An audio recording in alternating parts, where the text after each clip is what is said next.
Hello students, जय Shri Krishna. My self doctor Amit Gupta, AIIMS Bhopal में resident doctor हूँ। आज का जो वीडियो हम लोगों ने आपके लिए तैयार किया है वो है full on based test paper analysis. हजारों स्टूडेंट्स, लाखों स्टूडेंट्स कोटा में, दिल्ली में या इंडिया के अलग अलग सिटीज में नीट, एम्स, जेईई, यूपीएससी और इस टाइप के अदर नेशनल लेवल के कॉम्पिटिटिव एंट्रेंस एग्जाम की प्रिपरेशन करते हैं। इस प्रिपरेशन में जो बच्चा इंस्टीट्यूट में प्रिपेयर करता है वो रेगुलर ड्यूरेशन पर माइनर टेस्ट देता है। तो माइनर टेस्ट जो आप लोग देते हैं, पार्ट के जो टेस्ट होते हैं उनको कहीं पे पीसीटी पार्ट कंप्लीशन टेस्ट या माइनर टेस्ट या फिर रेगुलर टेस्ट सीरीज जो होती है उसको बोलते हैं। तो ये जो टेस्ट पेपर्स आप देते हैं, इस टेस्ट पेपर को देने के बाद भी कहीं ना कहीं पूरे 100% मार्क्स नहीं आ पाते, 90% नहीं आ पाते, 80% नहीं आ पाते कॉम्पिटिटिव एंट्रेंस एग्जाम्स की प्रिपरेशन में, तो वो मार्क्स में कमी कहाँ रह जाती है? या फिर हम कहीं ना कहीं टेस्ट पेपर के एनालिसिस को कहीं ना कहीं प्रॉपर नहीं कर पाते हैं। तो आइए आज इस वीडियो में हम लोग देखेंगे कि किस टाइप से हम लोगों को माइनर टेस्ट देने के बाद अपने अप्रोच को सेट करना चाहिए एंड किस टाइप से आपको टेस्ट का एनालिसिस करना चाहिए। चलिए आइए वीडियो को स्टार्ट करते हैं। इस वीडियो को पूरा बेनिफिट देखने के लिए आप इस वीडियो को स्टार्टिंग से बिल्कुल लास्ट तक देखिएगा, तो आपको ये समझ आएगा कि आखिरकार माइनर टेस्ट देने के बाद आपको किस टाइप के अप्रोच को अपनाना चाहिए। चलिए देखते हैं।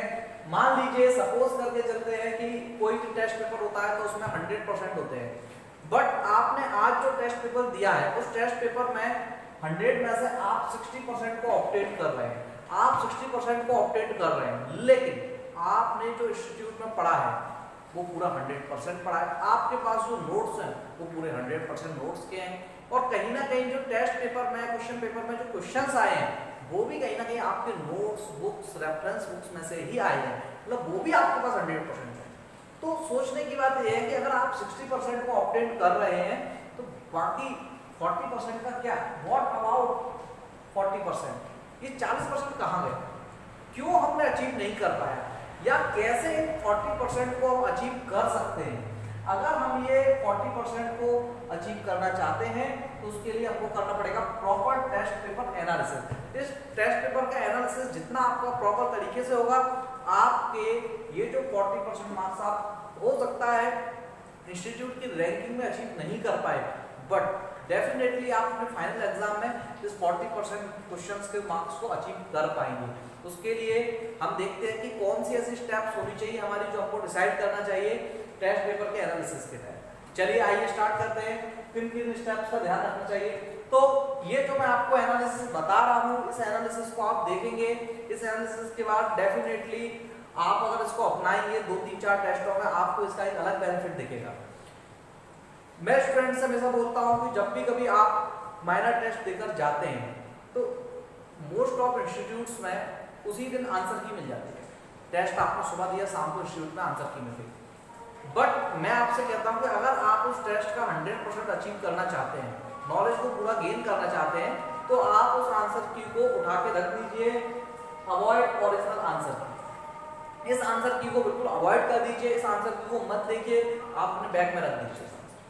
यहां से स्टार्ट होता है टेस्ट पेपर का एनालिसिस। और सेकंड जो मोस्ट इंपॉर्टेंट थिंग है, जिस चीज पर पूरा का पूरा पेपर का एनालिसिस है, वो है मेक योर ओन आंसर की। जी हाँ, आपको अपनी खुद की आंसर की बनानी है। आपको अपने नीट के क्वेश्चन पेपर की या फिर जेईई के क्वेश्चन पेपर की आपको सेल्फ आंसर की बनानी है। उस आंसर की में आपको मार्क करना है कि पॉजिटिव कितने हुए, negative, not attempt. Positive, negative, not attempt subject wise आपको प्रिपेयर करना है कि मैं इतने पॉजिटिव करके आया, मैं इतने नेगेटिव करके आया और नॉट अटेम्प्ट तो दिख ही रही थी। सर मुझे कैसे पता चलेगा कि मैंने इतने क्वेश्चंस को नेगेटिव किया या ये नेगेटिव है पॉजिटिव? सर कैसे पता चलेगा मुझे? तो बेटा देखो, मैं आपसे एक बात कहूंगा, जब 3 घंटे तक आप टेस्ट पेपर दे रहे थे तो आप अपने अकल से दे रहे थे।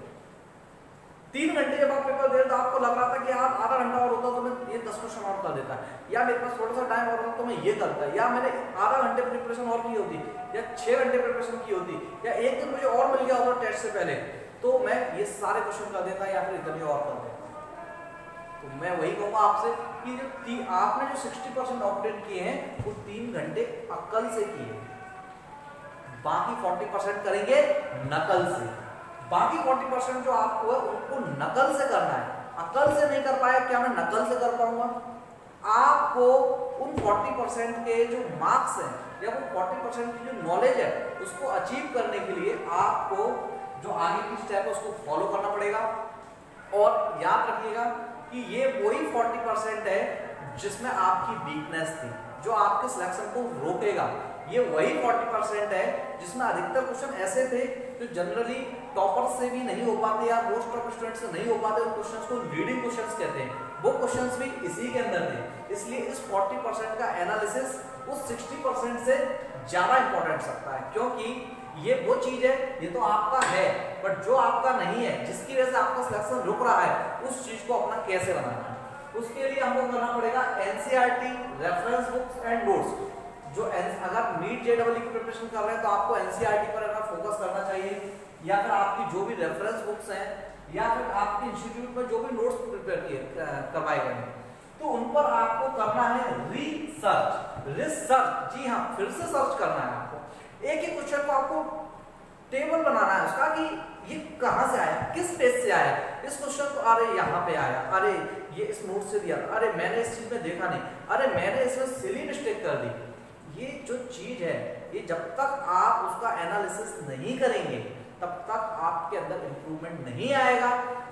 आपके अंदर जब आप एनालिसिस करेंगे तो आप अपने कुछ प्रॉब्लम्स को फाइंड करेंगे कि मैंने सिली मिस्टेक कर दी 10 क्वेश्चंस में। जी हाँ, वो 10 क्वेश्चन सिली मिस्टेक क्या थी, मैंने पूछा उसमें which one is not correct, oh मैंने नॉट नहीं पढ़ा था।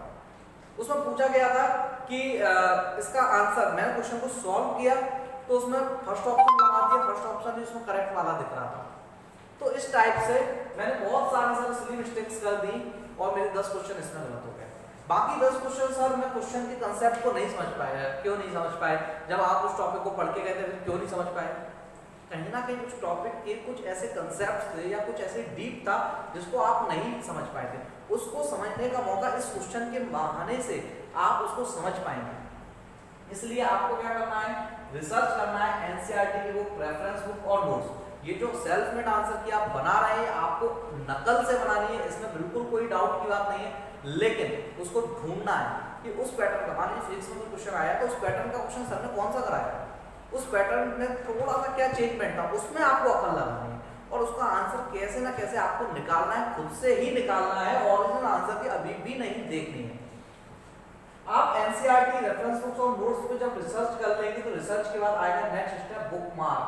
ये भी एक बहुत इंपॉर्टेंट पॉइंट है, बुकमार्क। बुक्स में मार्क हो जाना चाहिए कि यहाँ से ये क्वेश्चन आया, कुछ ये वाला क्वेश्चन इंपॉर्टेंट है, ये क्वेश्चन से पूछने की चांस है, क्योंकि यही आपकी कमियां थी। वो इंपॉर्टेंट है या नहीं वो एक अलग इशू है, लेकिन आपकी कमियां यही है और जो कमियां आपकी हैं उन्हीं की वजह से आपका सिलेक्शन रुक रहा है और वही चीज आपके लिए इंपॉर्टेंट है जो आपका सिलेक्शन को रोक रही है।